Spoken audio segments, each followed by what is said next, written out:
Hello, everyone, and welcome to the number two episode of G Family Mental Health. Is that it, right?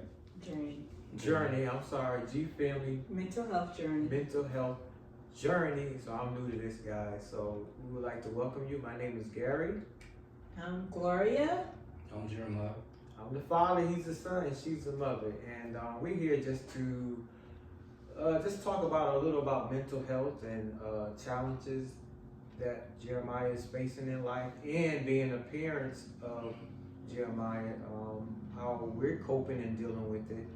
And Jeremiah would like to talk to you about his experience of traveling to Semi Valley, California, to visit Pastor Loby Church, Revelation, and I will let Jeremiah go from here.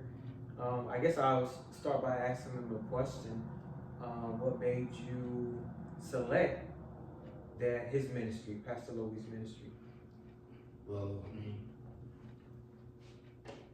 since I got diagnosed, since I had like schizophrenia, like his videos used to come around on YouTube, and I was watching them for like 3 years. I always wanted to go to him, but never got to. So like last year in October,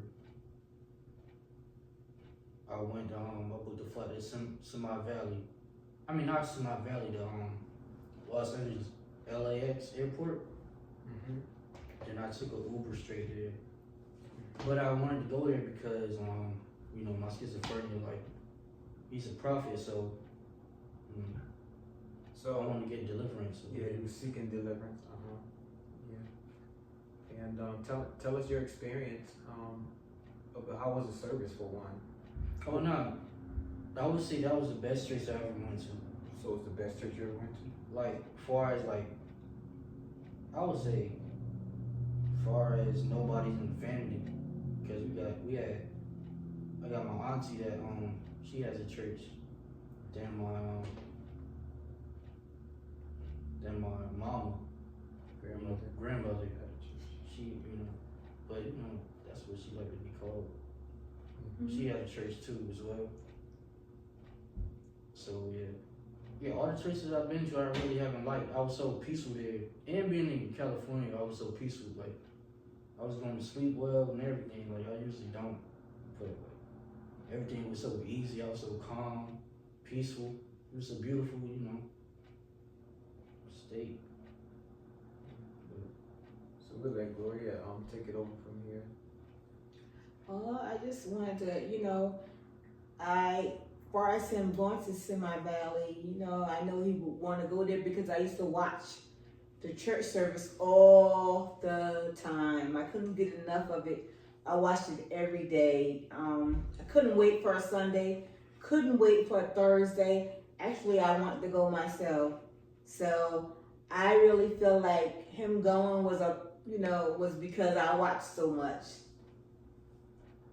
Yeah, basically, yeah. I think my mom was watching him first. But the thing was, our plans was to all go together, and we had actually,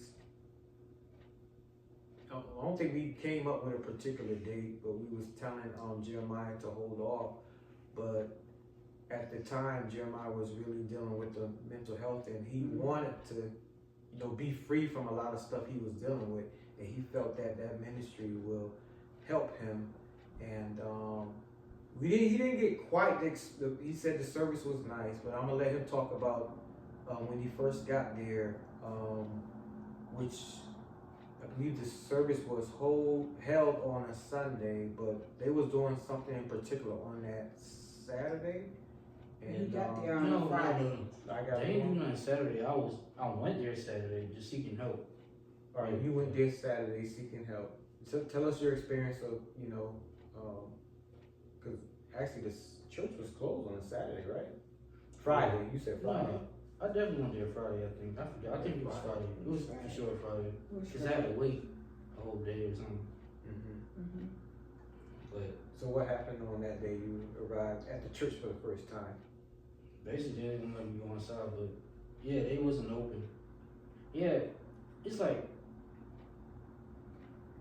some people think churches be open all the time. They really don't. I mean, like, especially like when you're seeking help, stuff like that. Some churches don't even be open. Like, the help that you will think that you could have, you really don't get from churches. Especially, I mean, just telling you the truth.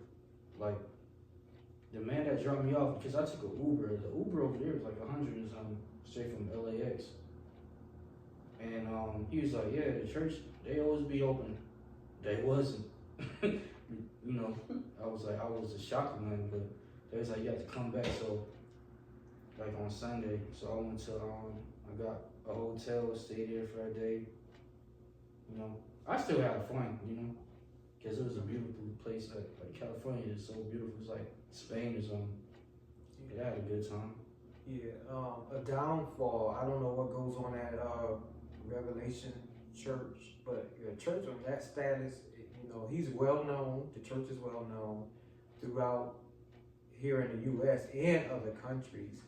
And but a church like that to be on that status, you know, it would be good if they had, you know, help around the clock, 24/7. So just so because they attract so many people that's seeking deliverance, and somebody, you know, for somebody just to talk to. They don't have to be Pastor Loby all the time because he's only one man. But you know, it should be a ministry, and they might have that. We just might not know about it.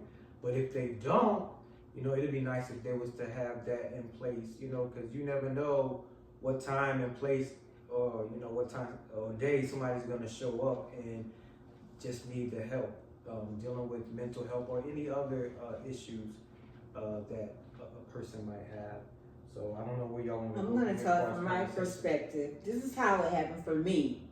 My son called me. He was in front of the church, Revelation Ministries. Again, you know, nothing to Pastor Loby. Love him. I love Pastor Loby. And Jeremiah went up to the door. Somebody came to the door, and they talked to him. Very handsome young man. They even was calling me mama. Very handsome young man. I began to say, Jeremiah, what are you going to do? So Jeremiah asked for help and told him what he needed. The young man took Jeremiah's name and wrote it down, but nobody ever called him through that whole weekend. My thing is, like my husband said, because it is a big ministry, and so I say a world ministry because people come from all over the world. Even your people that work your security team in the parking lot, they should know how to say a prayer. Because my son Jeremiah, by car it would be 5 days, but by plane it was 6 hours. So he flew 6 hours and they let him go with not even a prayer. Without even a prayer. He didn't ask for money. He just wanted help. He would see deliverance, you know, people being delivered from demons or whatever. So he went because of his mental health. He didn't want to hear the voices anymore. And so it didn't happen for him. It didn't happen for him that day. Nobody called him. I don't know what happened to the number. Now, I don't know the young man's name, but I remember what he looked like. He was very handsome, light-skinned with braids in his hair. Young, really young. If I saw him today on TV, I could tell you who he was. And because I even said, Jeremiah, what are you going to do? Because Jeremiah asked, were there any like resources or was there somewhere for him to go? And the young man was just like, yeah, there's a hotel. There's a hotel down the street. You know, being a mom, my heart was breaking because I knew the state of mind my son was in. My heart was breaking. He took his name, his number, no prayer. I'm like, at least you can have prayer. I just feel like a ministry on that level, even your security team should be able to pray for somebody, especially if you're going to ask his name and number. And like I said, nobody called him. Yeah. And with that, Jeremiah, you could tell what happened on Sunday when you got there. Oh, on Sunday? I forgot. The time, I think I went at 9 a.m., I think. Got to get up, you know. Had to pack my bag because I wasn't staying there. You know, we brought a flight back down. Should I say the place? It doesn't matter. Mm-hmm. So Connecticut, Mm-hmm. whatever. Because I was staying in Connecticut for like several months. So yeah, I went to church. We had service and everything. Service was great. It was a beautiful experience. But then afterwards, I was just trying to network and still seek help. And like the lady at the front desk kind of like, still kind of pushed me away and everything. So I was like, okay, cool. Just trying to like seek help, like network, stuff like that. But And here again, I'm gonna say this again. I know being a church because my mother was a pastor. You can't help everybody that come through there. You just can't. I mean, and everybody that come through there won't get help. But I feel responsible because he just thought if he went there, he would get the help he need. That's just the way I feel. I feel like because I watched the prophet and loved him so much and still do love him, that he just thought, that it would happen. He would get a quick deliverance. And that's why I said on another video that some of these things that we pray and fast for can't be helped by only fasting and praying. Some things you need medication and some things you do need to talk to someone for, okay? So I don't know if you... So by no means are we putting down, Revelation or Pastor Lovey. It was just a situation that he was in. And you would expect more on a ministry like that. Like I said, they might have it in place, but it wasn't that day. Due to the fact that Jeremiah gave his information, nobody ever reached out and contacted him. Like Gloria said earlier, he wasn't asking for money. He wasn't asking for a free hotel stay. It was nothing like that. He was seeking deliverance. He was tired of hearing the voices and being in the situation, he was in. And he felt that ministry, he can get free by Revelation and Pastor Lovey. Because everybody don't work in that field of deliverance in church. Right, exactly. A lot of preachers, they just, be honest with you, they just don't deal with it. They might pray. I'm quite sure they will pray. But when it comes to laying hands and casting out, then, that's a different story. But even when it comes to that, sometimes you have to seek other revenues and like getting help, taking medicine, like Gloria said earlier, counseling, sometimes, like Gloria said, not to feedback off of her, sometimes it's more than fasting and praying and going to church. It's more than that. That's reality.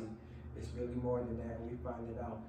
And I heard a pastor, this past Sunday, I ain't gonna say his name because I felt that he was kind of off when it came down to, people with mental health. He was like, yeah, he did agree you can take your medicine, but he said a word that he shouldn't have said, But anyway, it's more to that. We're living and learning, because Gloria and I, if y'all was to look back at the first episode that we did here, we talked about how we missed it. We wasn't aware that our son was struggling with depression. We really wasn't. And especially when he came down to talking about he hear voices and stuff, because our first thing is to pray and, start laying hands on him, and telling him, don't believe, the words he said, which is true to some part, but it gets deeper than that. And we're just glad he was brought it to our attention, because like I said earlier, we wasn't aware of it, and we're just taking it by day. And a lot of things, especially with this, it does not happen overnight. But we're seeking the help that we need so he can be free from it all. That's what we're believing at the end, free from it all. And y'all want to say something? Because God made medicine. God made medicine. So it doesn't matter how he's delivered, as long as he's delivered. A lot of times, because we come from a church background, we think everything is prayer. Yes, it is prayer. But it's also, again, medicine. Sometimes you have to seek professional help. The doctor God made the doctors.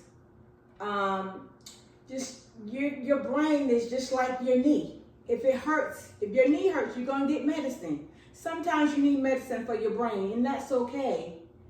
That's okay, and that's what a lot of church members, church people like us, We have to learn, you know. Sometimes praying is not going to pray a voice away. It's really not. I don't mean to say it like that. And yes, I know God can do all things. He can do all things. There's nothing that my God cannot do. But sometimes he's going to work through medicine and through a psychiatrist and through a therapist. That's how he's going to work. He's going to work. Because a lot of times, to be honest with y'all, especially in some of the deliverance services that we see on TV, they cast out a demon and they say, go, you free. Sometimes that person is not free. They're free for the time being or for being on TV, but that's another story. That's another story. But anyway, we're glad that you stepped up and traveled on his own. Yeah, he did it on his own, guys. I Um, was worried to death. I was worried, couldn't eat, sleep, I nothing. mean, I was so worried. I wasn't scared, so I wasn't worried about it. But you wanted I used deliverance. to take like flights by myself, to be honest. I wasn't scared. My mom and dad was worried, but I wasn't worried about it. I was like, I know I can handle myself. And towards the end, due to the fact that he didn't get the help that he really needed, he was having a breakdown. Yeah. And Gloria and I, we wasn't for sure if he was getting back on that plane because going by his conversation, because we know Jeremiah don't like it here in South Carolina. Right. We know that. Right. And, you know, he don't like to be here. We was worried that he wasn't going to get on that plane. We wasn't even for sure until he got back in Connecticut. Actually, he was staying in Connecticut at the time. We wasn't for sure if he got on that plane until he got back to Connecticut and we received the word from his sister that I got him. He's in the car with me, with her at the time. But we're glad you was able to experience. Yes. And sorry that you didn't get the help that you needed from the ministry. But the thing is, like I said, they don't only go for Pastor Lovey Church Revelation. They go for all churches. Right. Special dealing with mental health.